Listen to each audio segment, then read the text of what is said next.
Welcome back to the Giant Overreaction of Week 6 edition, y'all, man. What a crazy game last night, man. My emotions was all over the place. Definitely roller coaster vibes. The New York Giants end up losing to the Buffalo Bills 14-9 in a game where a lot of people thought we absolutely had zero chances. I don't know if y'all got to tune into the parlay. Me and the Beard got to chop it up and talk about it.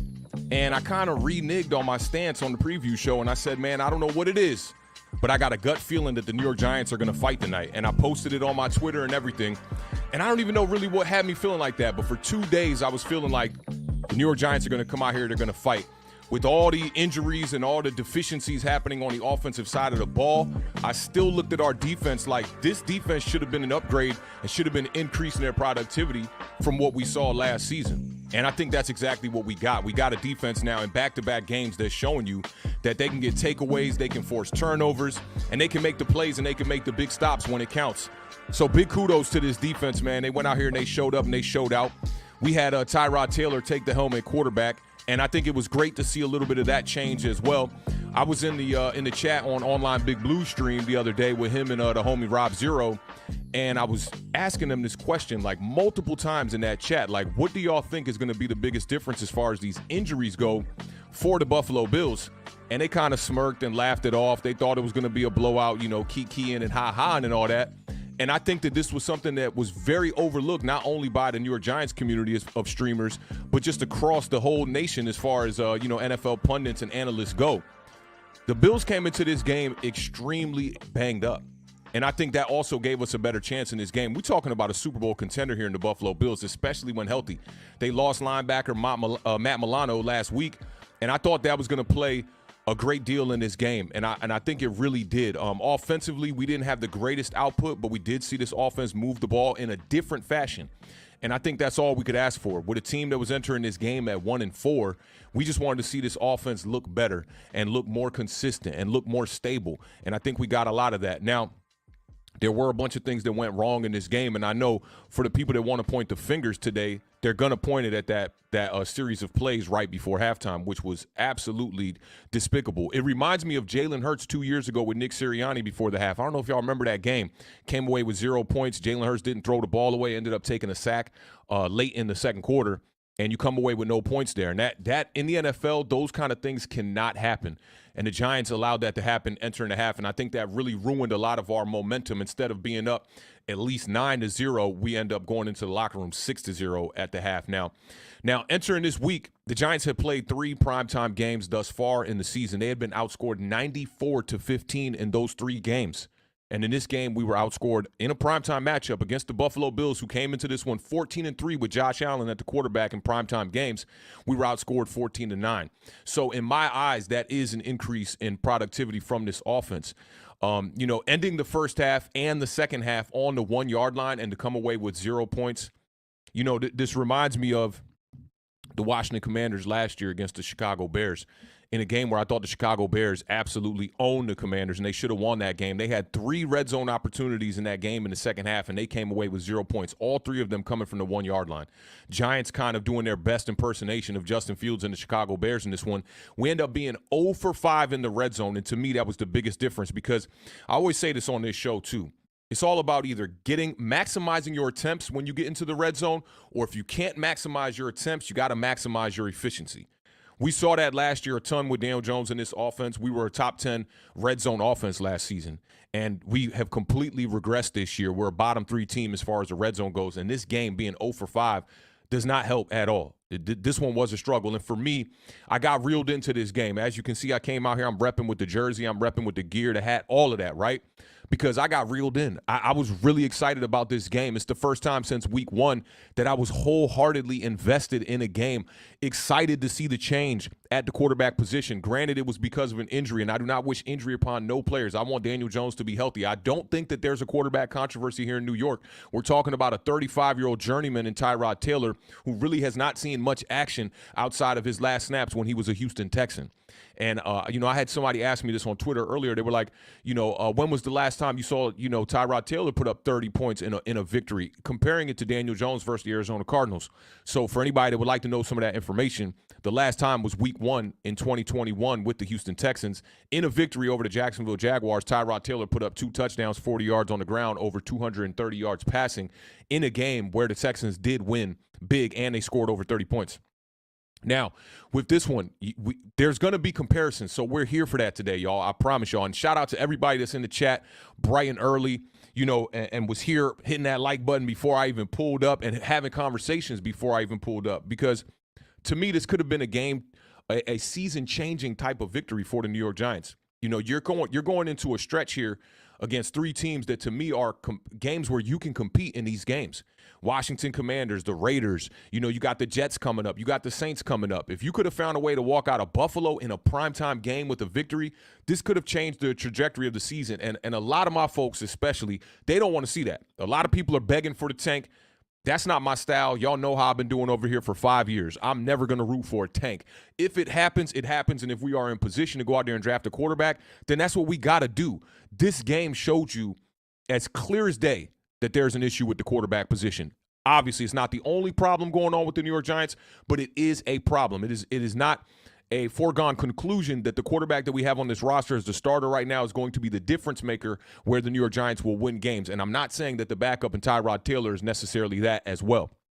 Again, shout out to all of y'all in the chat, man. I see the gang in the building. Shout out to 59 Ways to Groove one time, man. Salute to you representing us in the DMV here. I'm sure you was rooting for Tyrod Taylor, DMV native as well. Shout out to you for pulling up. My man, no Mets, no Nets, no Jets in the building. Let me make this a little bit larger here one time. Says, I saw Tyrod make throws Jones doesn't even attempt. We need a lot more of that. And that's what people have been asking for the whole entire time now that we got these new weapons here in the season for 2023 is, can we stretch the field? Can we throw it down the field? That was one of the things that everybody asked for. The expectations. I see my guy Sal is in the building. Salute to my guy Sal. We talked about this a lot in the summer in spaces on Twitter. The expectations for this team was to be able to stretch the field. You drafted a guy like Jalen Hyatt. You brought back weapons like Darius Slayton, Isaiah Hodgins. You're getting Wan'Dale Robinson back healthy, for this season. You got Darren Waller out there bringing back a healthy Saquon Barkley. This offense should look a lot better than it looked last year, and we should be able to yield more than 15 touchdowns through the air. We all expected that, right? And throughout the first 4 games of the year, we're looking at the New York Giants like, man, this offense is pathetic. We look like one of the worst passing offenses in the NFL, if not the worst passing offense in the NFL.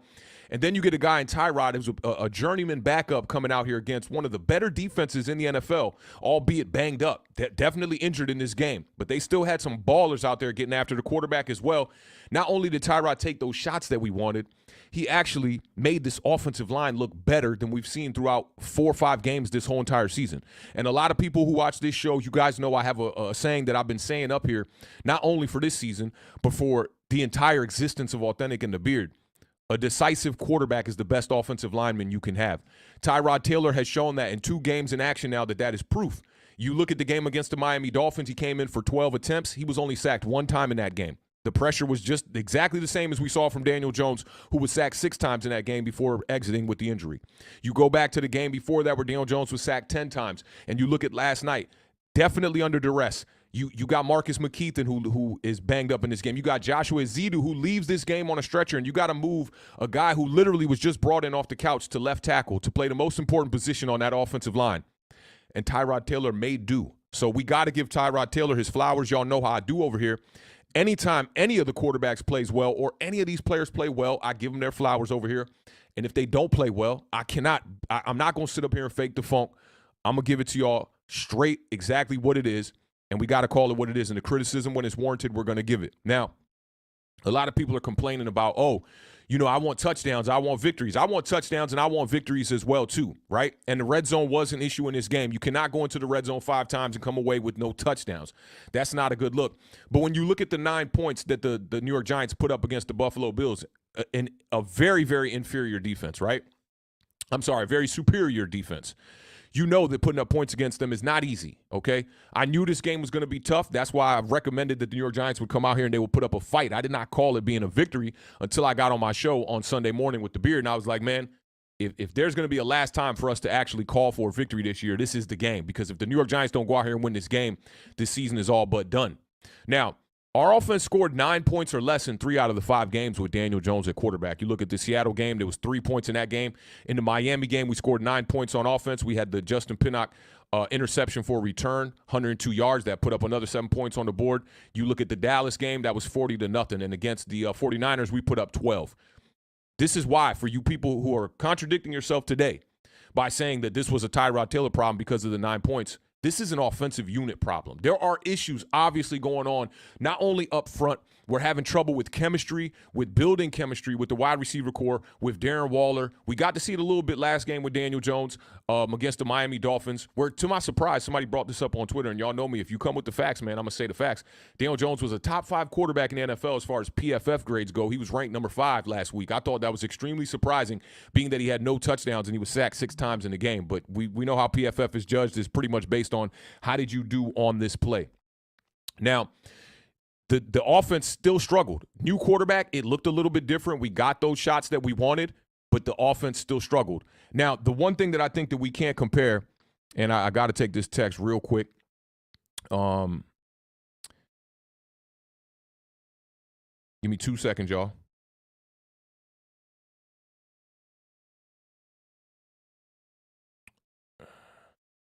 This is actually Bleacher Report. Hit me up right now. So if y'all want to continue this discussion when I'm done here live today, make sure you pull up the Bleacher Report. Just look for Awthentik over there. I'm going to be going live on Bleacher Report around 2:30 today. So we got to make this show a little quick. We're going to fly through this one. Let me just see. I'm just responding to them.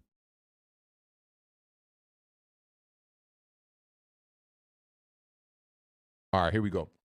They hit me up last minute, which is making this really difficult. I can't even lie. So now, you had Tyrod Taylor come in, substitute for Daniel Jones, and I tweeted out something of the likings of, like, you can say what you want about the Tyrod Taylor, performance last night, whether you thought it was way better than what you saw from Daniel Jones. One thing you cannot say is that it was a worse performance than what we've seen for Daniel Jones. So if you're saying it's the same, we have to look at the contract comparisons, right? One of these guys is getting paid $5 million a year. The other one's getting paid $40 million a year, $90 million guaranteed on a $160 million contract. This is exactly what I talked about over the summer. The bridge quarterback options that were going to be cheaper for the New York Giants to not have to commit to a quarterback whose contract is predicated off of potential and not the resume that was already there. Now, I think Daniel Jones is an average quarterback, maybe an above average quarterback at times when he gets those legs going. But when you see these type of deficiencies with an offense and a quarterback not being able to rise above the X's and O's and drag his team to victory, and then you see a backup in Tyrod Taylor come in here in one game and pretty much put up a better performance than we've seen from Daniel Jones outside of the 2 quarters versus the Arizona Cardinals, there's a problem. This is very alarming if you ask me. I talked about bridge quarterback options being, Gardner Minshew, Marcus Mariota, Jacoby Brissett, and even Tyrod Taylor, all cheaper. Tyrod Taylor being on our active roster at the time on a 2-year deal. We cannot avoid John Mayer's involvement in this contract talk. We know what went down. We can speculate, and we can say a speculation. At the end of the day, I don't think they can fool us on this one. We got to know that Mara had some involvement in the way that this contract went down for Daniel Jones. Now, when we talk about the impact of the offensive line or the lack thereof, because guys were falling off of this line left and right, this offensive line went into this game with 3 offensive linemen that were actually healthy. Tyrod Taylor had 2.6 seconds to throw. He was sacked just 3 times in this game. For anybody that knows anything about time to throw, and I'll give you all a little bit of game if you don't, 2.7 is normally around league average. As a quarterback in the NFL, you don't want time to throw to be longer. Most of the quarterbacks who struggle, who hold on to the ball too long, are the guys who have over 3 seconds to throw the ball in the NFL. The Justin Fields, the kid in Washington, Sam Howell. A lot of these quarterbacks, Marcus Mariota was one of them last year. When you hold on to the ball, it's going to cause problems. The only quarterback who can hold on to the ball and have great success is Patrick Mahomes. He's the best improvisation quarterback in the entire NFL. But it's also why I praise quarterbacks like Tua in Miami, getting rid of that ball fast, getting it out of his hands, and anticipating where wide receivers are going to be, not waiting for wide receivers to be open. You had Mark Lewinsky, and listen, I shouted out my source a couple of times and said Mark Lewinsky wasn't going to play for the rest of the year and was looking to retire. Maybe because this was dire needs is why we put him in this game, but that source was a little bit off on this one. Mark Lewinsky came back in the lineup, and he looked pretty damn decent. I'll keep it real with you. And Ben Bredeson at center, who struggled last week, he never really played center a snap in his life. Well, of course you're going to see some struggles, right? Evan Neal had a pretty decent game. I did see one time where he whiffed on Von Miller, but outside of that, I thought Evan Neal had a pretty decent game. The run blocking did not get quite going until about the second half. I'd say probably until about the fourth quarter if you want to keep it funky here, because throughout the first three quarters, the running game was just not there. It just was non-existent. Now, the shots down the field, to me, were huge. And before I get to the shots down the field, Tyrod being sacked just the one time in Miami. So you're talking 4 sacks in about, 5 quarters now for Tyrod Taylor. Daniel Jones had been sacked 28 times in 5 games. It's clear that Tyrod Taylor is better at avoiding the rush, and it's easier for the offensive lineman to be able to go out there and block for a guy like Tyrod Taylor. That's just facts right there. I see some people are giving praise, which they should, to Justin Pugh for coming off his couch and not, only playing left guard for a few snaps. When Ezedu goes down, he moves to left tackle and starts to do a decent job. They're talking about his veteranship now. Being in the locker room for 1 week, his veteranship is trickling down the rest of the offensive line, and that's why Tyrod Taylor wasn't sacked as many times as Daniel Jones has been. To me, that's just absolute bullshit. We can't go for that. We all know if you can maneuver and manipulate the pocket, you are going to help your offensive lineman out. It's just a fact. If you look at Jameis Winston before he went to when he was with the Tampa Bay Buccaneers, right, before he went to the Saints, he was sacked 47 times the year before they brought in Tom Brady. The only thing that they did was swap out right tackles. They drafted a right tackle in the draft. I believe that was Wirfs. They drafted him. Their sacks got cut in half when they brought Tom Brady out there. Tom he was sacked only 22 times in the 2020 season when they went to the Super Bowl, when in the year before that, Jameis Winston was sacked 47 times. Now, you could say maybe there's a great increase in getting a good right tackle, which I will agree with you, but it's not a 27 sack or 25 sack increase. So there are things here that Tyrod Taylor does better than Daniel Jones. There are things that Daniel Jones does better than Tyrod Taylor. Stretching the field is not one of them, and manipulating the pocket is not one of them. And I'm granted, I'm going off of a 1-game sample size, maybe a 1-game and a 1-quarter sample size. To me, I like what I saw from Tyrod Taylor in this game. The shots down the field. Jalen Hyatt had that big play call back on a phantom ineligible man down the field. Even the broadcasters and the referee in the booth broke that down. They said that was a bad call. That was one of many bad calls on the New York Giants all night. And I never like to come up here and complain about referees and all that stuff, but the referees were terrible last night. Let's just call a spade a spade. It is what it is. The big shot to Darius Slayton down the field for 31 yards. You had the 4th and 8. Tyrod stepped up in the pocket, put the ball on Slayton deep. I'm not going to call that a drop on Slayton because it was tight coverage. I will say that. But that's a ball that, you can come down with and make the play on it. You saw the aggressive nature of Tyrod Taylor. On back-to-back plays with everything on the line, he took what the defense gave him, and he took a shot to Jalen Hyatt down the middle, and he took a shot to Darius Slayton down the left sideline. I respect that. I like the aggressiveness. This New York Giants team has been going nowhere. We need a quarterback to be back there and be aggressive. A few pass interference calls on some shots down the field as well, which won't show up on the box score. And you had 4 deep shots overall from Tyrod Taylor. He was 2 for 4 on those deep shots. This box score from this game looked like what a box score should look like from our pass catchers week in and week out. You had Darius Slayton with 4 receptions for 69 yards. He had 17.3 yards per reception. Wan'Dale Robinson was active all day on third down. He had 8 receptions for 62 yards. Darren Waller had 5 receptions, a lot of that done in the second half for 43 yards. He had the big 20-yard reception.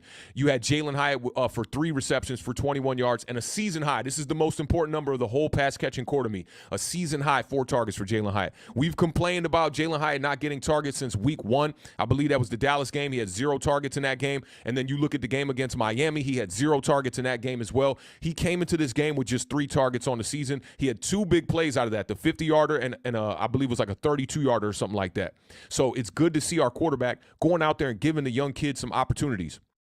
Now, I want to talk about Saquon Barkley, who had a pretty decent game considering coming back off a high ankle sprain after just 3 weeks off. I think Saquon Barkley had a pretty decent game here, and I like how they committed to the run. At times early in the game, I did have some problems with the play calling. I'm going to get to that a little bit later here.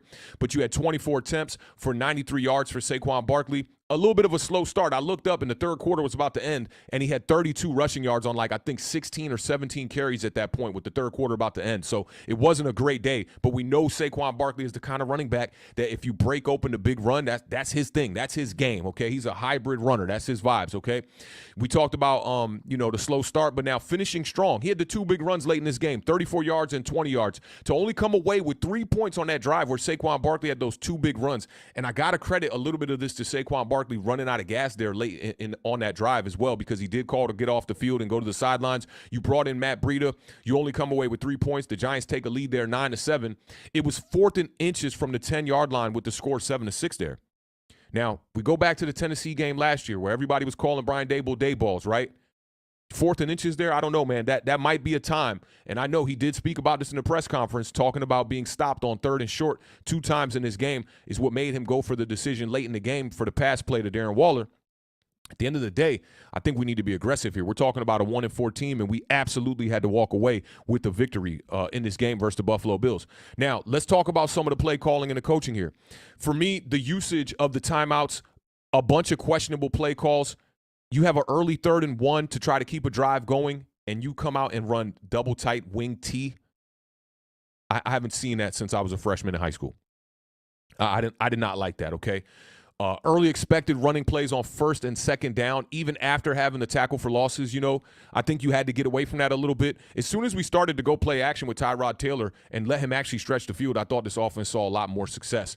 I want to talk about the last drive. The Giants, now, this is where, to me, the mismanagement of the timeouts. And there was mismanagement in the first half, too, with the timeouts, because when we got down there to the play where Tyrod Taylor checked out of the pass and he went to the run, we're running out of time at that point, okay? So for me, it's just I don't understand why they're burning these timeouts a little bit early, but I did want to talk about the last drive.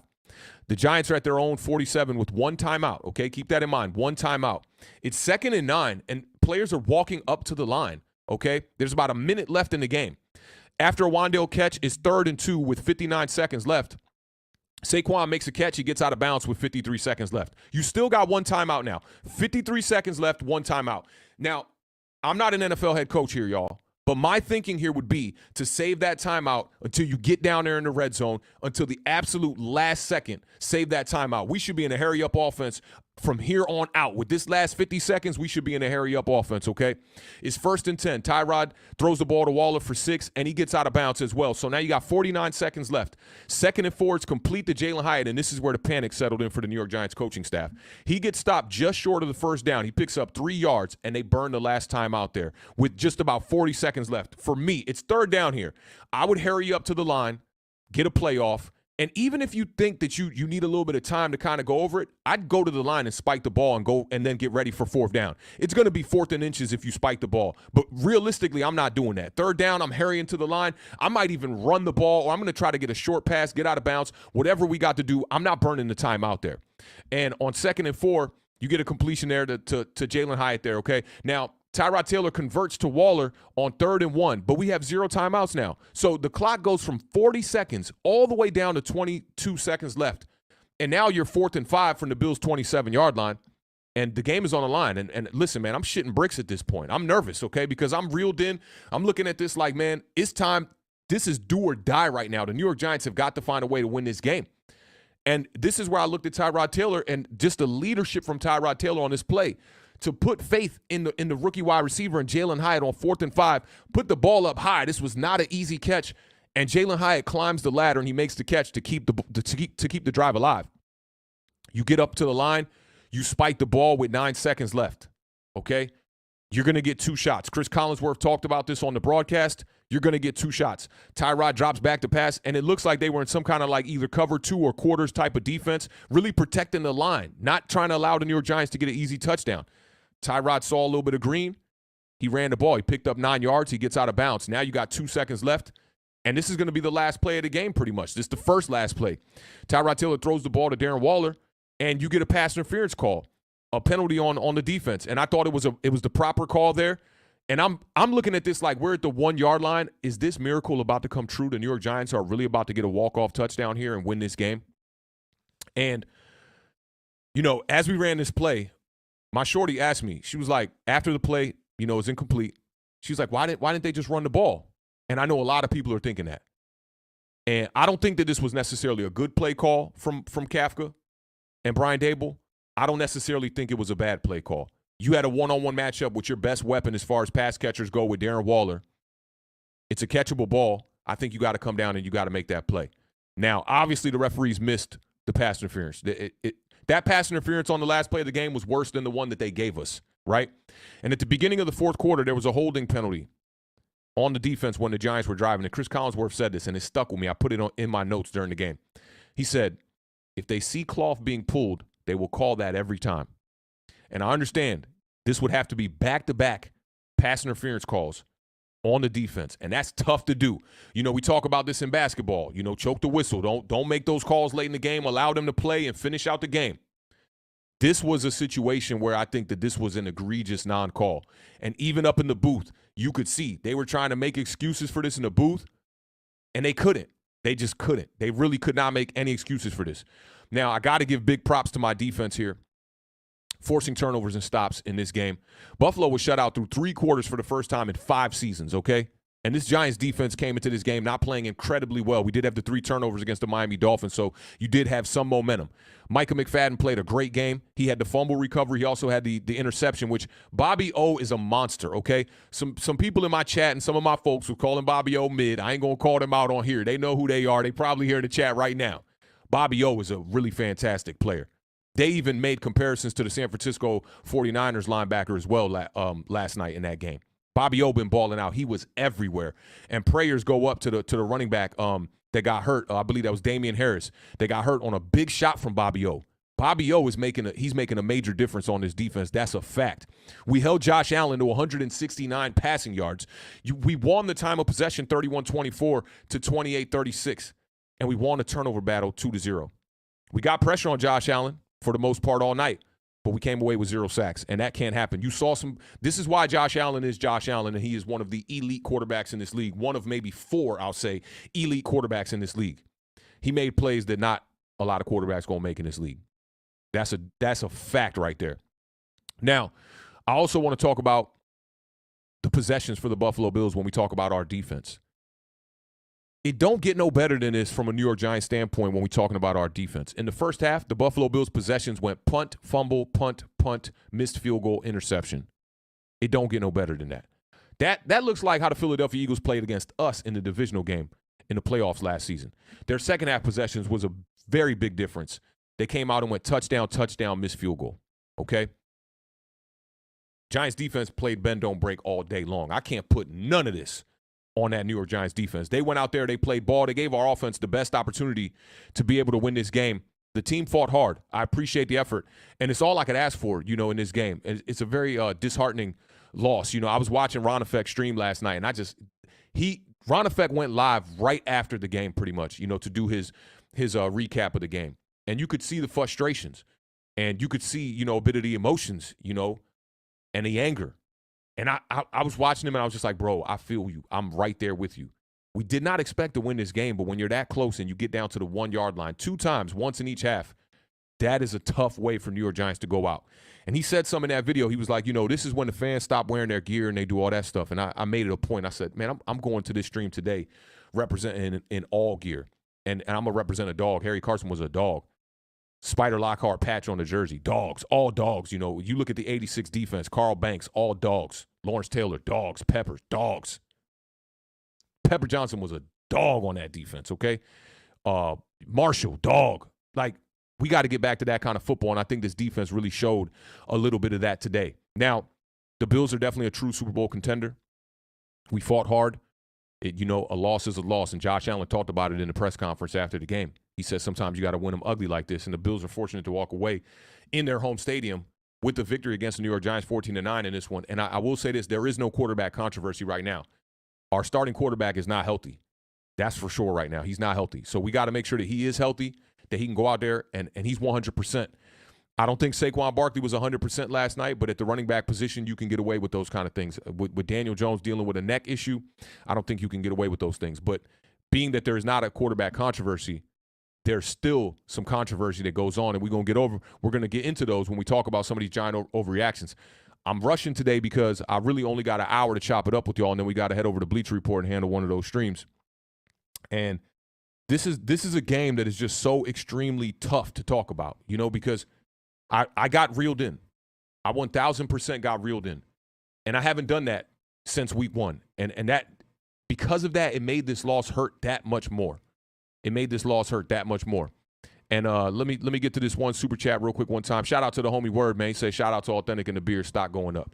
Yes, sir, man. Just speaking on this Bleacher Report opportunity, man, I definitely couldn't do this without y'all. I didn't get to tell y'all this live on the stream. And, these opportunities that are being presented to me today and, last week and whatnot from them, it all comes from the work that we put in here as a family, as a unit. And my whole goal is just to be able to bring, some value to the Giants community. And I'm glad that y'all could be here with me on this Monday after a devastating loss like that. That's major for me. And shout out to Keith Wilson Jr. one time for the 499 Super Chat. He said, at this point, I just shrugged even when I thought that was a PI. I mean, at the damn goal line, and we can't buy a touchdown. Put the whole team on IR. Yeah, it's been a struggle, man. It's been a struggle, man. This team is not a good team right now. But I talked about this on the last stream and on the last Bleacher Report stream as well. There are some building blocks there. And defensively, I think we got some guys. I think Pinnock is a guy. I think Xavier McKinney's a guy. I think Micah McFadden is a guy. I think Dexter Lawrence is a guy. I think Kayvon Thibodeau is a guy. You can build around these players.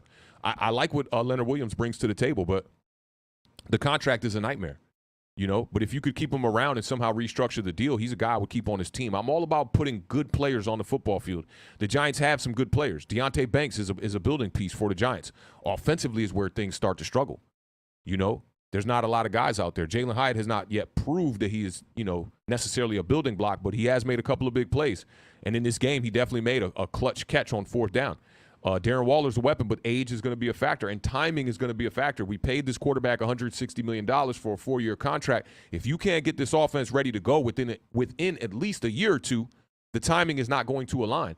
Same thing goes for Saquon Barkley. Me and Sal, we talked about this a lot in a space the other day, and I love Saquon Barkley, the player, but for the people that, feel that we need to go ahead and just part ways and trade Saquon Barkley, I can understand it, even though I want Saquon Barkley here and I want him to be a part of the future because he's one of the better running backs in the NFL. But when you look at timing and age and running backs falling off of cliffs and, that age of 27, 28 years old, not a lot of running backs in the league are showing you productivity at the age of 28. You got Alvin Kamara, you got Austin Eckler, you got Derrick Henry. You got guys like Murray last night, he's the oldest running back in the NFL. He saw a little bit of success, but nothing too crazy on the ground.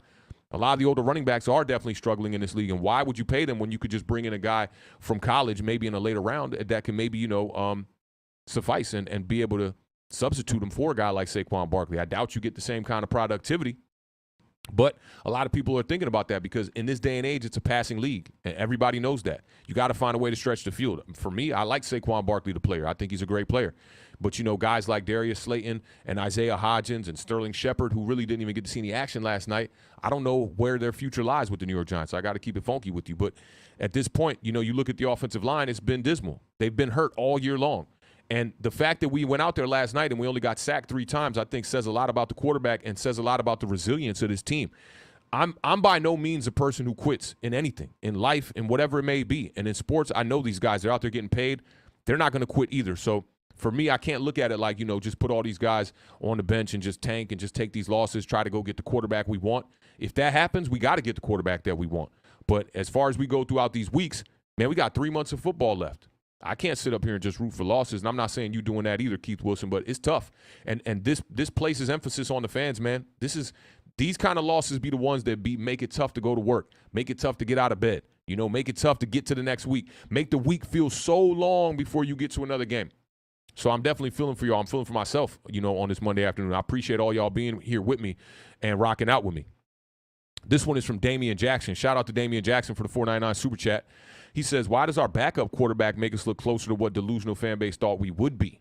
But Daniel Jones didn't do it, so it's bad, according to it. Yeah, and, listen, man, I think that New York, the state of New York, has bigger problems than football. I really think that. Because this is just like egregious behavior for people to wake up today and place this game on Tyrod Taylor and say he lost us the game. I understand that at the beginning or at the end of the half there, that didn't go the way it was supposed to go. And I also think that Brian Dable is not handling this stuff like our leader. We see it game in and game out. You see a guy losing his cool, on players. We saw it last year a little bit too, but we ignored it because we were winning games. But I don't think that's the way a coach should be handling things with a backup quarterback who is in his first week of taking reps with the first team. That's just me. I'm a person who I operate more like Wink Martindale does. And Wink Martindale talked about this in a press conference about a couple of weeks back, how he's not, the rah-rah screaming type of coach. He's just going to hold you accountable. And I think that's what our head coach needs to do. It starts from the head of the snake down. If our head coach is not showing resilience, and honestly, I liked how Tyrod Taylor handled it. He walked off the field. Brian Dable was all in his ear screaming. He didn't do what Daniel Jones did, just walk past him and go sit on the bench, get the clipboard thrown on the bench and whatnot. He walked with Brian Dable, and the whole time he was patting himself on the chest, saying, that's my bad. He went into the press conference after the game. He took 100% ownership for that play. And here's the thing. I'm not even that mad at the play call because, look, when it got down to the last play on the last play of the game there, a lot of people are calling for the run. It's the same situation. You were at the 1 yard line at the end of the half and at the end of the fourth quarter the exact same way. On one play, they ran it. On one play, they passed it. Whether you agree with the call or not, it really doesn't matter at this point. But if Saquon Barkley walks into that end zone, no one is thinking about this. And I said that on my Twitter as well. I was just like, man, like if the New York Giants find a way to win this game, that first half blunder, no one's going to talk about it. But if we lose, we know what it is. Everybody going to try to point the fingers at that and try to find another excuse of the reasoning why this team has been struggling outside of the quarterback. Damian, I'm 100% lockstep with you on this. I think it's unfair, and I think it's ignorant behavior to be up there speaking like that with a quarterback who's had 5 games, and in 3 out of the 5 games, the offense has not put up more than 9 points. But here we are, we're speaking about the backup quarterback, and this is not the same type of behavior that people were giving to Colt McCoy coming in as a backup. You know, obviously when we had Mike Glennon and Jake Fromm, that disaster with Joe Judge there, a lot of people pretty much were just calling them trash, but they were calling a spade at that point. So I appreciate you supporting the channel, my G. That definitely means a lot. So it's going to be hard to keep, an eye on the chat today, y'all, because we are flying. I got about another good 15, 20 minutes with y'all. Maybe I'll go live again tonight, and we chop it up a little bit more in depth, and we just go straight Q&A because I definitely want to hear from y'all today. I think y'all deserve that. This team just fell to 1-5. It's going to be extremely difficult to dig ourselves up out of this hole. Granted, the NFC, it is a little bit wide open here, but we got a key matchup coming up against the Washington Commanders here. And, some key games that you got to come away with some wins if you want to try to salvage the rest of this season. And that's not going to make a lot of people happy because the people who are trying to get this first pick, they don't want us to win games, okay? And I heard a lot of people even saying, like, they don't even want to see Tyrod Taylor out there anymore simply because they feel like he might give us a better chance to win games. So it's going to be very interesting moving forward. Shout out to everybody who pulled up in the building today, man, rocking out with us today. We got 100 people on all platforms today, man. I'm extremely blessed to be able to be here today with y'all and rock out with y'all and talk New York Giants football. For anybody new here, I go by the name of Awthentik, spelled that way on purpose. That name was given to me. I'm a producer, engineer in the DMV area. You can follow me on Twitter at that same tag. I'm going to be chopping it up on Twitter all day. I'm going to try to avoid a lot of the arguments going on today, with Giants Twitter and all that, because people have narratives. And one thing you're going to find out about me if you're new here is that I don't operate off narratives. I operate off just solely my own opinion. I do create my own opinion by watching a lot of other people's opinions to formulate my own. And when new facts present themselves, I'm going to pivot and I'm going to adjust every time, 100 out of 100 times. I'm not somebody that's going to die on a take. I'm the guy who said that Daniel Jones was going to be better than Josh Allen when he was a rookie. And that did not come to fruition. And by a year and a half later, I was off of that. Okay, when the proof is out there for you and you can see it with your own 2 eyes, you got to be able to assess the game and learn as much as you can about the game. Again, I'm fortunate to be here with y'all and to be able to learn and chop it up with y'all about football, learn from y'all and from other platforms and other content creators. So salute to all of y'all for being in the building, man. I'm blessed to be here again, and I'm happy to be here today, to be a bit of a therapy session for the Giants community today. So for all of y'all to get to rewatch this, man, make sure y'all run up that comment section. And if you're new here and you dig the vibes, man, definitely hit the subscribe button. We welcome you to this family for sure. And I don't call anybody a fan of this show. Everybody is fam of this show. That's just how it goes. So let's get off into this, man. I got 3 giant overreactions I want to go over, 4 actually, real quick. We're going to fly through these. No more than 5 minutes on each one of these. And again, you can check me out on Bleacher Report later today at 2:30. I'm going to be talking about a lot of the same stuff for about a good 30 minutes. And then if I don't get to, I'm in the middle of a move right now in an empty basement here right now, actually. And if I don't get to, moving some more of this furniture, maybe we just get right back to it and go live because I want to see what y'all got to say and I want to be able to react to what y'all got to say today. And again, salute to all of y'all for being in the building. So the way that this show works here, okay, we're going to highlight 4 statements on the screen. One of them is going to be from last week. And when you see the statement on the screen, if you agree with the statement on the screen, you can put a U in the chat to represent that you're going to be taking the under. We play a bit of over-under game here, okay?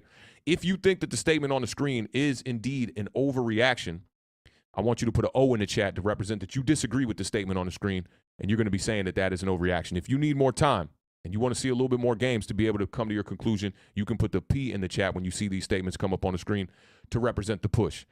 Let's see which one we're going to go with first here. Yeah, let's flip these around. I'm going to go with the second one first. Let's get off into the first giant overreaction.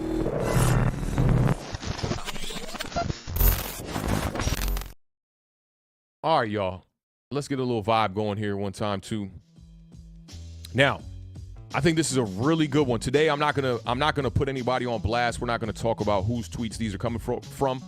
You guys can search the keywords as much as you want to. You can find them on Twitter in the search engine. You find out who put these out there. Now, this one says, Jones clearly doesn't have the locker room. That is grounds for nullifying the entire contract. Do y'all think that this is an overreaction, or do you agree with the statement on the screen and you're going to take the under and represent that you agree with this person who says that Jones clearly doesn't have the locker room? That is grounds for nullifying the entire contract. Let's see what we got here, man. I see Danny Duds is in the building. Shout out to Danny Duds in the building one time. SHU Carter says it's an overreaction. Let me see what's going on here. Kevin says it's an overreaction. Michael Knight, shout out Michael Knight in the building. We was chopping it up one time on the Twitter DM. He says he's going to take the push on this one. I like that. That's a good early way to decide on this one. Roman says it's an overreaction. No Mets, no Nets, no Jets says Tyrod didn't look like a starter, just looked better than what we have. I feel you on that. The homie Zag FKODB is taking the under. He agrees with the statement on the screen. First one to agree with the statement on the screen. Irish Rover taking the overreaction on this one. Lamamba James taking that under one time. Shout out Lamamba in the building, man. Good to see you, brother. Max Castro is taking the under as well. Big Los taking the under. Them unders kind of piling up here. My man Sal is in the building. Make sure y'all go subscribe to He's a Giant. It's a new podcast that my homie Sal and Monty put out. They're looking at prospects through college throughout the entire year, breaking it down by positional group in a major way. These guys are my go-to people for college football stuff. Definitely go subscribe, Sal. Drop your link in the chat if you can. The name of the podcast is called He's a Giant. Definitely check them out one time. Sal's taking the under. The Beige Boy representing those Commanders in the building one time today. Salute to y'all on that W y'all got against the Atlanta Falcons. He says this is an overreaction. Gregory says he's taking the under. He likes what he sees on the screen. Big dog status in the building. He says low-key taking the under on this one, along with the homie Momo in the building. What's going on, Momo? Hope all is well. Valentino taking the overreaction. We got pushes from No Mets, No Nets, No Jets, and Lou Mateo. No Mets says no way to measure that right now. I feel you on that. Primetime says it's an overreaction. Zach G taking the under. He says the offense looks better under Tyrod and Dave will trust Tyrod more. That's kind of interesting. I like that take right there, too. Danny Dudd says both DJ and Tyrod are backups on any other team. I don't disagree with you on that one right there. I Am Jarrell says it's an overreaction along with Nick the Wick. Shout out Nick the Wick in the building. Big salute, fam. Zeke says it's a major U with the Soldier Boy U's to follow it up one time. And Marjorie says she's going to be taking the push one time. All right, so I like where we at with that. Very split. Y'all know I try to do that over here on Giant Overreaction. I try to split the room with the tweets that we use that we put up on the screen here because I think that makes for interesting debate. And today I wish it wasn't so much like that because I do got to run and get out of here in a couple of minutes and whatnot, but we're going to get to all these overreactions. Let me see. Marlon also taking the push as well. And shout out to Chris one time in the building for the 199 Super Chat. He says, last game shows we need an upgrade at quarterback. I 1,000% agree with you on that. Now, for me, as far as Jones clearly doesn't have the locker room, that is grounds for nullifying the entire contract. I'm going to go ahead and take the under on this. Now, you saw an entire offense rally around Tyrod Taylor. You saw some of the best numbers from an entire unit when it comes to pass catchers in this game. When you look at the numbers from Darren Waller, when you look at the numbers from Wan'Dale Robinson, when you look at the numbers from Sterling Shepard. Now, granted, Jalen Hyatt didn't get the big play, but I got to put a lot of that on the referees, and I'm not up here making excuses. But I do think I got to take the under on this one. Right now, we've had 5 games to go through to judge Daniel Jones. You could call it 4.5. And we've just now had a game and a quarter to judge Tyrod Taylor on. And not saying that all of this is on Daniel Jones by any means, but I just think that when you see a guy come in here, you know, who's a backup quarterback journeyman, be able to put up the same kind of statistical numbers as a Daniel Jones type of game. And let's not forget, I talked about this a couple streams ago, Daniel Jones now 38 straight games, 38 consecutive games without having back-to-back games with multiple passing touchdowns. This dates all the way back to 2020. You cannot win games in the NFL with that type of inconsistency. That is a fact, okay? Now, let me see. I see somebody's responding to the whole DJ hater thing. And listen, this is not, and that wasn't a comment for me, but I'll just address it. To me, when you say DJ hater, it's one of the most goofiest things I've ever heard in my entire life. You know, when you say LeBron hater, right? Because I know some people that's LeBron haters. I used to have to defend LeBron. Or when you say, you know, this person's an Eli hater, right? Or this person's a, let me see, like trying to think of a good player here. Plaxico Burress hater. Amani Toomer hater, right? That is grounds to be able to defend it. Daniel Jones, when you look at it, you know, if you were to look at what's in the rafters for Daniel Jones right now, you got a playoff clinching game versus the Colts. You got a big playoff win against the Minnesota Vikings, and you have a debut win against the Tampa Bay Buccaneers. Like, outside of that, it really ain't much. There's no resume. I spoke to this earlier. He's the only quarterback in the NFL right now that just got a big contract without any resume. He has not thrown for over 15 touchdowns in 3 straight seasons. And I know I am the statistical guy, and people say it's not all about the stats and all that. What about the 7 rushing touchdowns and all that, right? Listen, there's no excuse to be an NFL quarterback out here to be one that you need to be pushing the elite threshold, okay? Because when we talk about franchise quarterbacks, you are not a franchise. Everyone has their different opinions on a franchise quarterback, right? I think everybody can agree to this.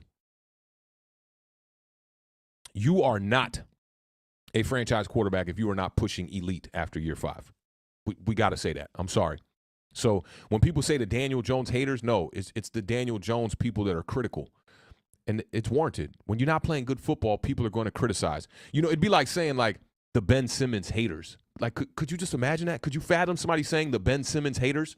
This guy was drafted number 6 overall in the NFL draft, okay? They expect him to come in and win games, whether or not the front office put him in a bad position or not. And I think now the excuses have run out. And time is running out. We're 5 years in. Time is definitely running out. So I definitely agree with this statement on the screen. Shout out to the homie Sal one time. I see you in the building with the super chat. $4.99, man. We appreciate you supporting the channel, my dude. He says, the lesson we learned last night, if people didn't already know it, is that our greatest first-round need is quarterback. I'm right there with you. And that it ties so well to this giant overreaction on the screen. Sal, I appreciate you, bro. You ain't even had to support the channel, man. You know we dogs. I can't wait to chop it up with y'all in the gang when we get to that second Washington Commanders game. It's going to be a good time, man, to really bring things full circle, man. Appreciate you pulling up. And Chris also comes in with the $1.99 super chat. He said, last game shows we need an upgrade at quarterback. Look, that's 2 people back-to-back saying the exact same thing. Where there's smoke, there's definitely fire. And Chris also sent in another super chat. Hey, Chris, I really appreciate you, bro, especially the way we flying through these chats today. He says, why are people so afraid to move on from Jones? There's a big problem in New York, and I think it doesn't have to do with football. There's a big problem, and I don't know what else it is. You know, this guy's had so many chances, and now you're looking at a quarterback that's been hurt 4 out of 5 seasons, man. That's missed games 4 out of 5 seasons. Any other franchise would have been moved on, but now you have that $160 million contract looming over you for at least 2 seasons here, this one and the next one included. Shout out to Zach G one time for the $1.99 super chat. He says, Kafka runs the Garrett's O, curls, drags with DJ. Yeah, I mean, and a lot of teams run that. You know, if you look at the way that Justin Herbert and Lombardi ran the offense last year before they brought in Kellen Moore, that's all they ran was comebacks. You know, his leading receivers, ADOT, which is average depth of target, was negative. It was Austin Eckler, who had the most targets last year for the Chargers. He had 124 targets. So, yeah, drags and curls work in the NFL. The New Orleans Saints, when they had Drew Brees, that's all they ran. Dallas Cowboys, listen, they only had 1 losing season with Jason Garrett over there. Granted, he stopped calling the plays after a little while there, but he was the head coach over there. The philosophy came from him, and they won a ton of games. I know we don't have that kind of talent over here, but yeah, Kafka is running a very simplified offense, and I think a lot of that has to do with the offensive line because it's difficult to stretch the field. Once you get the running game going, I think it opens things up a little bit more, and we kind of saw that in this matchup against the Bills. But, Zach, I definitely appreciate you, sending in the $1.99 super chat, supporting the channel, man, on this Monday afternoon. Appreciate you being here, too, man. Your presence is very welcome. Let me see. We got Joe Schmo 84. Shout out 84 in the building one time. I'm 1983. He says, why do these people love Jones so much and his mediocrity? Man can't throw down the field. I don't know what that is. Like, you know, even Tyrod, I liked how there was the double coverage play where you had Jalen Hyatt going up the middle, and it looked a little bit more open when the ball came off Tyrod's hands. But this dude's not scared to throw the ball down the field. I love that about him. You give the opportunities for pass interference calls in all different type of situations that will yield to getting more yards and putting your team in position to win games. I just think a lot of these fans, half of them I think are just really young. And all they got to see was the tail end of Eli. And they really just remember, like, you know, the Super Bowls from Eli and how you had to stick with Eli, you know, because Eli's first couple of years were shaky there as well. He had weaponry around him with Jeremy Shockey, Amani Toomer. Then they brought in Plaxico Burress. And they were waiting for him to really make that run. But by year 4, Eli Manning took the New York Giants to the Super Bowl, and the rest is history, right? So with a quarterback now 5 years in, and it ain't looking nothing like Eli Manning. Eli Manning never had no 3 seasons in a row where he didn't throw for over 15 passing touchdowns and didn't reach 4,000 yards. That just didn't happen. So I don't know. It's just these fans clinging on. Sometimes you need proof, you know. when I was younger, not only as a fan, but just as a young man, young boy, in fact, like I thought that the world was in my favor for a long time, and I just thought like all I had to do was have faith and believe in things and everything was going to go my way. You grow up, you start seeing things not going your way, and you learn from that, right? And it's like, hey, fool me once, okay, shame on me. Fool me twice, shame on you. It's like I can't be continuously getting fooled here, and thinking that my team's going to come out on top, that Evan Neal is going to turn into Andrew Thomas, and that, Saquon Barkley's going to come back from a knee injury like Adrian Peterson did, and Daniel Jones is going to be the next coming to Eli Manning. It's just not fair, and it's just not a rational way of thinking. So I just can't do it. But shout out to you for supporting the channel, bro. I definitely appreciate that. Let's get into this next giant overreaction one time.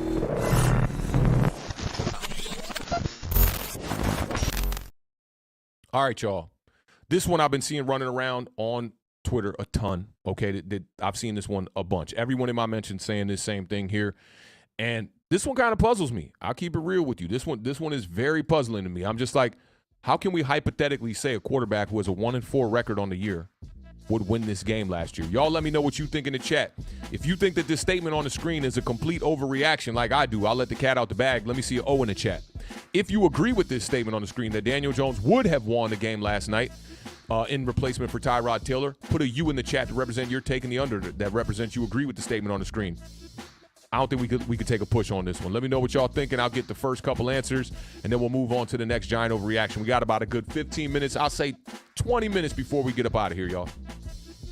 Shout out Lamamba James one time in the building, man. Big facts. Yes, sir. That's all we do over here, man. We're not going to keep it pessimistic. We're not going to be optimistic. We're going to be realistic and keep it completely funky over here 100%.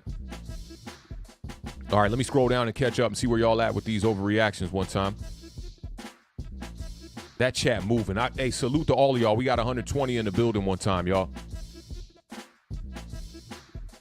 And let me see where we at. Okay, so we about right here. Okay, no Mets, no Nets, no Jets says Tyrod didn't really read anything. He just took chances. His decision-making led to points being missed.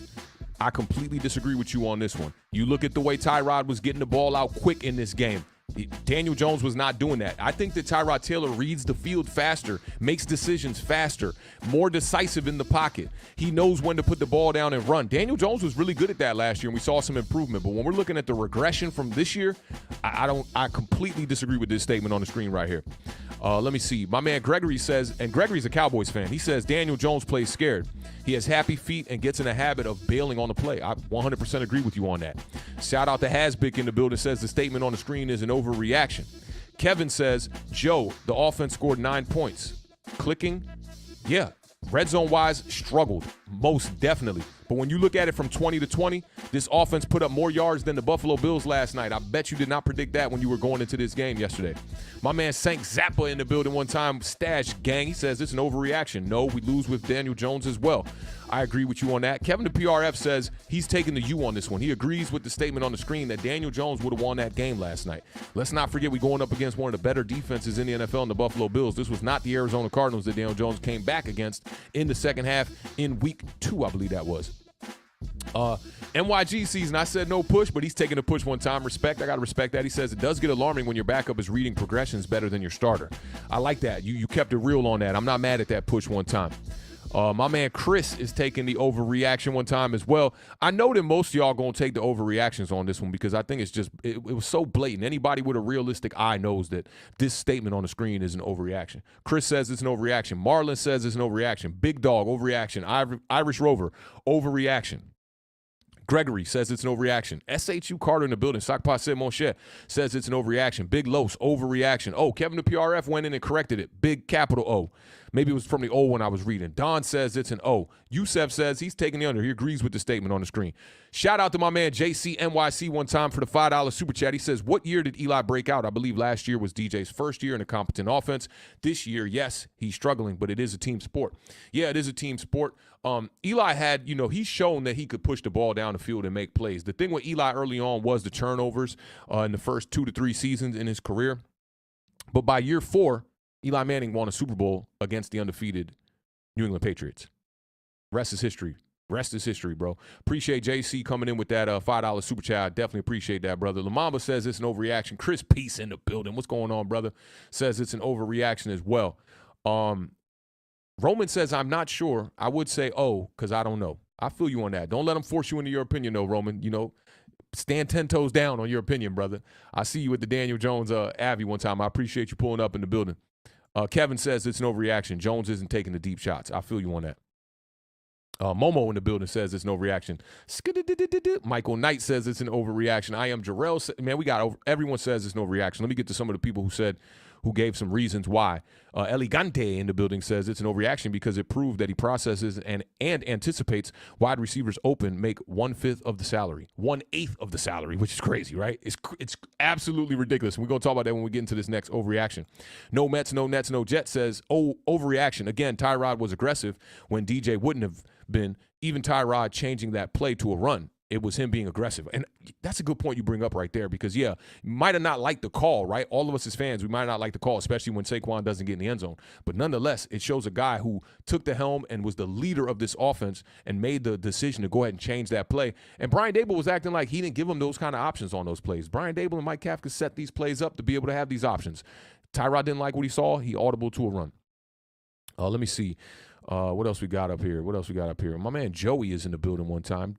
He says, drop off from Jones and Tyrod, not a big drop off. Offense still sucks. Yeah, the offense was not great in this game, but to outgain the Buffalo Bills, I thought was a good job by the offense and the defense. For me, where they really fell flat was in the red zone. Being 0 for 5 in the red zone is unacceptable. You can't expect to win games like that.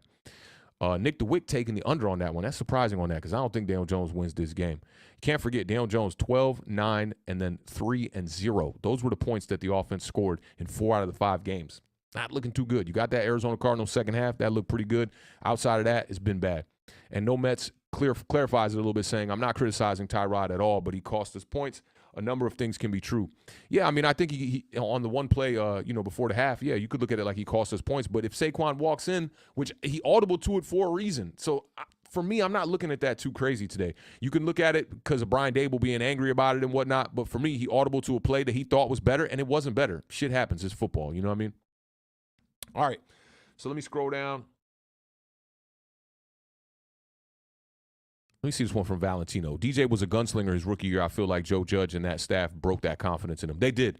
And I think they did that by trying to, limit the turnovers from Daniel Jones from his rookie season. 19 fumbles, 11 of them lost, 6 of them scooping scores. You're not going to win a lot of football games like that. And we saw that in Daniel Jones' rookie year in 2019.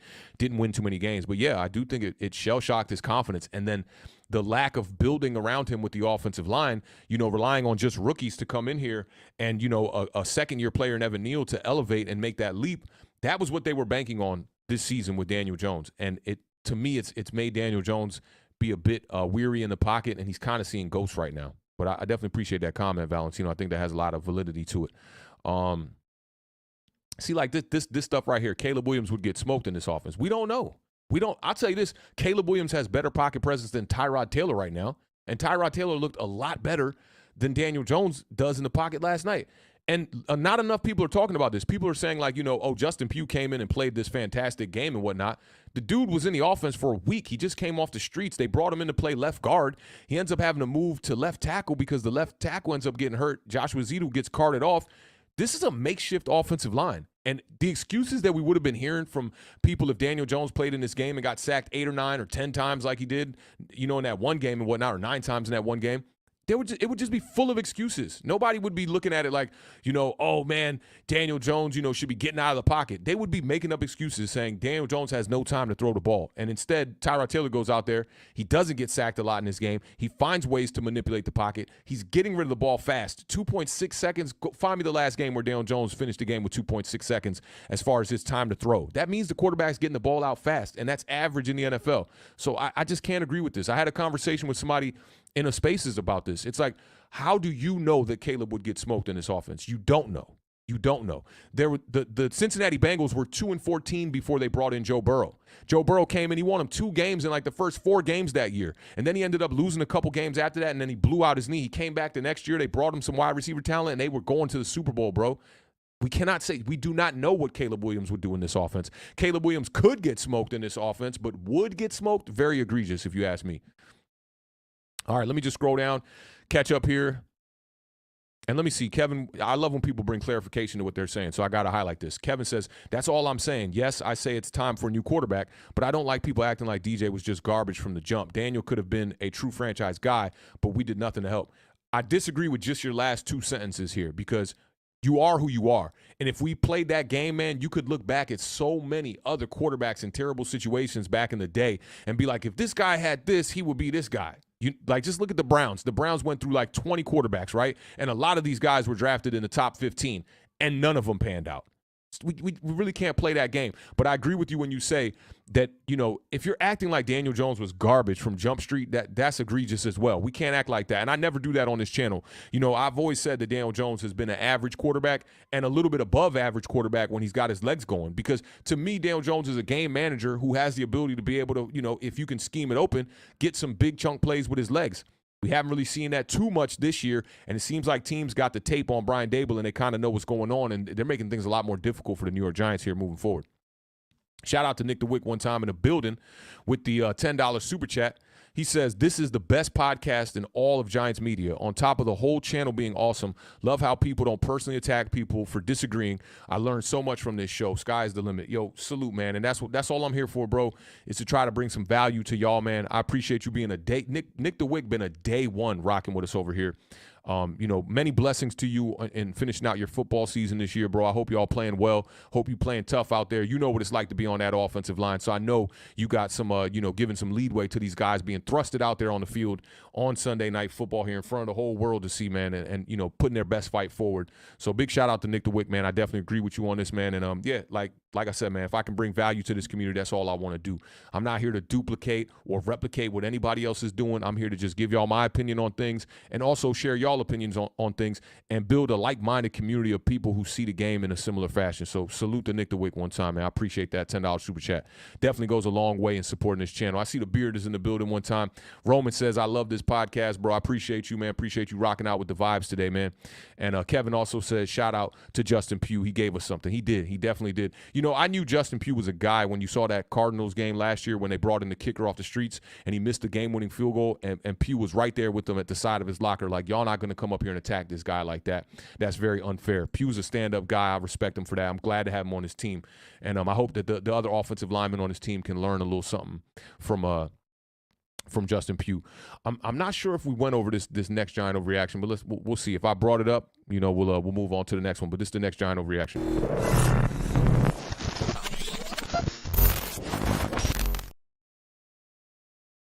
Even if you think the offense looked the same under Tyrod, this is a huge indictment on paying Jones $160 million when Tyrod is making just $5 million per year. I think we might have went over this one. I'm not sure. We did talk about this a little bit. I'll go into it just a little bit here. Y'all let me know if y'all think that this statement on the screen is an overreaction. I talked about this one so much on Twitter that I'm unsure if we talked about this one on the stream as fast as I'm moving here. We got about 7 minutes left on this stream. Big shout out to all of y'all for pulling up today, man. 120 of y'all still in the building. We are an hour in. You know, for me on this one right here, I do think that it is an indictment, you know, on paying Daniel Jones $160 million.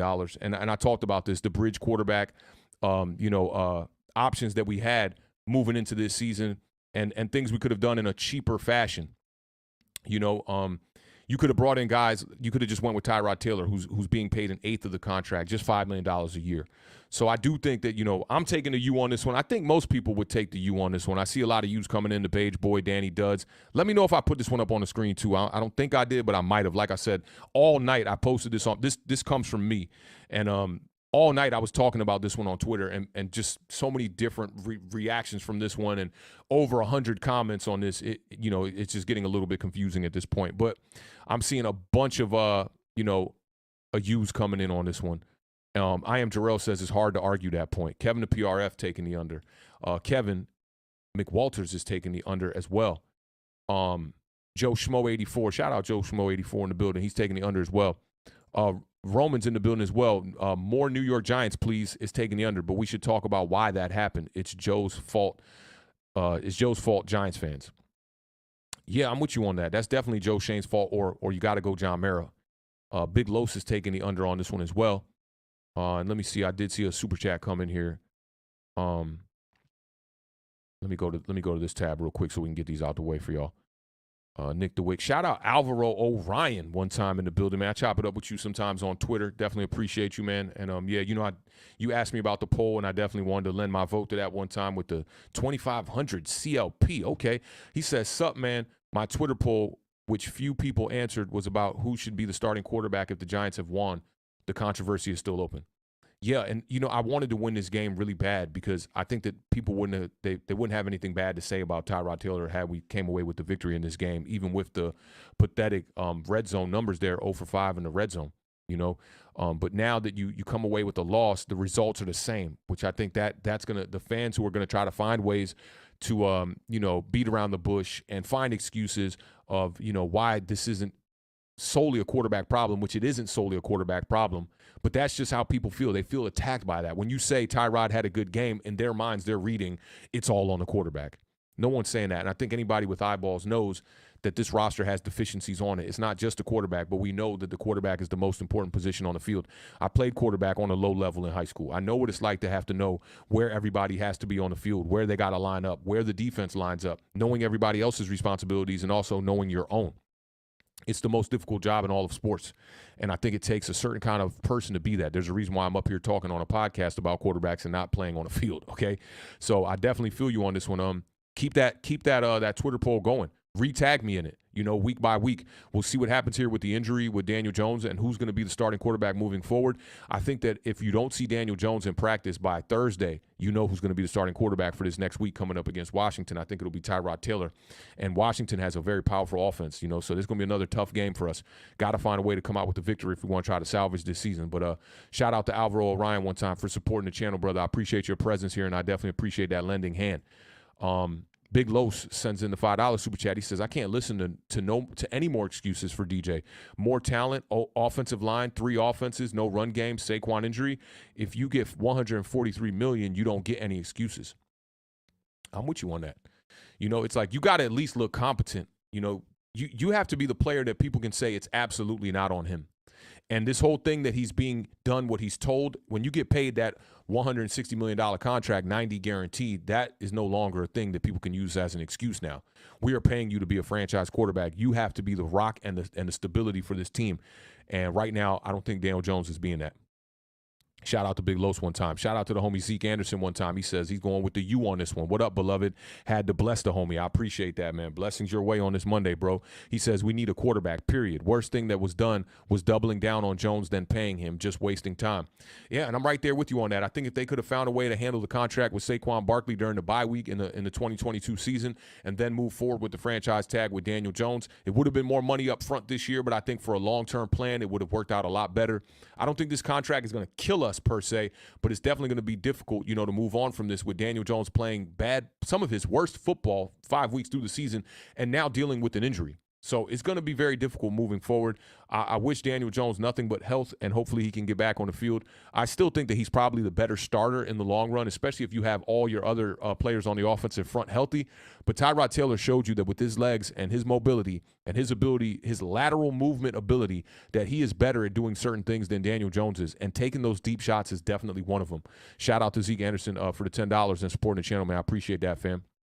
JCNYC says, Tyrod scrambles better, also steps up in the middle of the pocket. Much better. That's a fact right there. I did see a better sideline throw and places the ball for receivers to run for more yak. Yeah. And Tyrod missed a couple of throws, but I do think he was conscious of that. Like, if I'm going to hit these wide receivers going across the middle on these crossing concepts, on the mesh routes, and you know, going towards the sideline, I got to hit them in stride so they can be able to pick up some yards. You saw it with Darren Waller on the last drive along the sideline. You saw it with Saquon Barkley on the check down along the sidelines. Getting the ball out quick, seeing the read fast, getting it to the flats extremely fast for guys like Saquon to be able to do things and make plays with his legs. I'm locked in with you right here on this one, JC. That's a fact right there. I appreciate you supporting the channel too. Shout out my guy Talking Eco in the building with the $4.99 super chat. He says, the offensive line looked more competent with Tyrod, a QB who can process and make reads quickly. We had our bridge quarterback on the roster already. You got no argument for me, bro. And I didn't even know that Tyrod Taylor's not a guy throughout his career that I would consider to be decisive. I know that Daniel Jones is not very decisive, but to see Tyrod Taylor come out here and it be night and day, as far as the decision making, getting the ball out of his hands quickly and getting the ball to his receivers accurately when he could, standing tall in the pocket. And like you said, that was one of the most major things, stepping up in the middle of the pocket, not bailing out to the side of the pocket. Tyrod Taylor showed incredible resilience and toughness in this game, man. And I think all New York Giants fans should be clapping their hands for Tyrod Taylor today. I think that's very important. This guy is a backup quarterback on this team, and he did not win the starting job. If he was a starter, I could understand people's problems with his play on the field and the decision-making that he had at the end of the half there. I could get that. But this guy's been with the ones for 1 week, and he went out there and he gave his all, man. And I love the tweet that he put out before the game where he quoted a Jay-Z lyric. He said, "Faced with immeasurable odds, still I made straight bets." I love that. I love that. I love that right there. I love that kind of energy. New York Giants football has got to be predicated on a leader who is the quarterback. That's the bottom line. We got away with it for a long time there with Eli Manning, but Eli Manning was a leader in different ways. He showed you on the field. Daniel Jones has not been doing that. So as far as this one here, I'm definitely agreeing with the statement on the screen here. $5 million a year versus $40 million a year. $160 million, 90 of it guaranteed. People are so quick to want to throw Leonard Williams out there right now with the bad contract that was set up by Dave Gettleman, right? You should be thinking the exact same way with Joe Shane and this contract with Daniel Jones. And that's that. And let's get to this. Let me see. I think I got one more. And I do want to show Tyrod stats. I haven't shown Tyrod stats all day long. He was 24-36 for 200 yards, 0 touchdowns, 0 interceptions. The QBR was right around 53. He was sacked just 3 times in this game. So not too bad for a guy who's a journeyman backup, and I ain't making no excuses. He should have been able to make some more plays in the red zone to be able to put this team in position to win that game, and it just didn't happen, and that's just what it is. Now, the last overreaction that I had, I'll put it on the screen real quick for y'all. There's no reason to really even go over it. This was one from last week, and the homie from Twitter said Daniel Jones ain't worth $160 million, period. I'm not going to make this whole exact stream all about Daniel Jones, but this is a fact right here. That $160 million contract, it was not worth it. And the people who were, boosting him up, the top 10 charts, go back and check out my top 10 video entering the year. I did not have Daniel Jones in my top 10. I had him just outside of it. For the people who have been boosting him up, trying to say he was a top 10 quarterback, they were in love with the Greg Jennings takes on First Things First. And Greg Jennings doesn't even show up to First Things First now when they talk about the Giants. He's just nowhere to be found. So you know what kind of take that was. That definitely not standing 10 toes down on that one.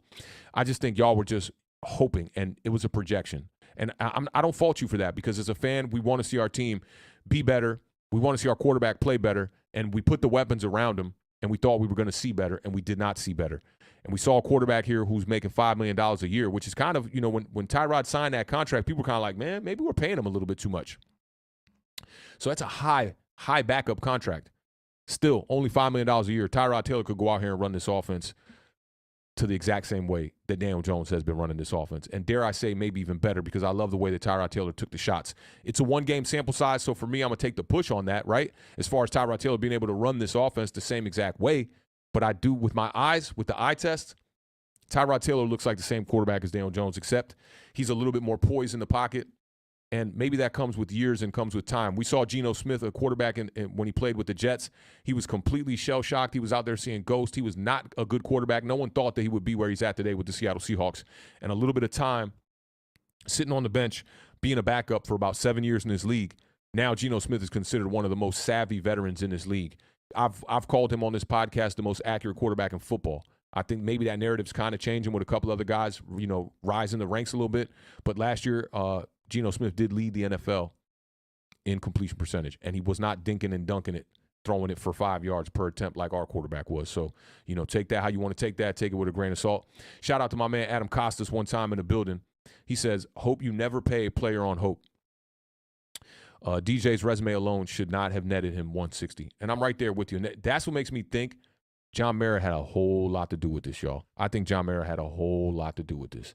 And that's unfortunate that, you got a owner just jumping into these situations year in and year out, not allowing the front office that he hired, that he paid the big bucks to go out there and make the real decisions that count. And I'm not going to leave Joe Shane blameless, because I do think that even if the contract was signed because of John Mara, Joe Schoen did not do a really good job pivoting around that to bring in the right offensive lineman. You brought in Mark Lewinsky last year for $18 million, 3 years, and then everybody else on this roster was either a second-year player on that offensive line or they were a rookie that was drafted this past year.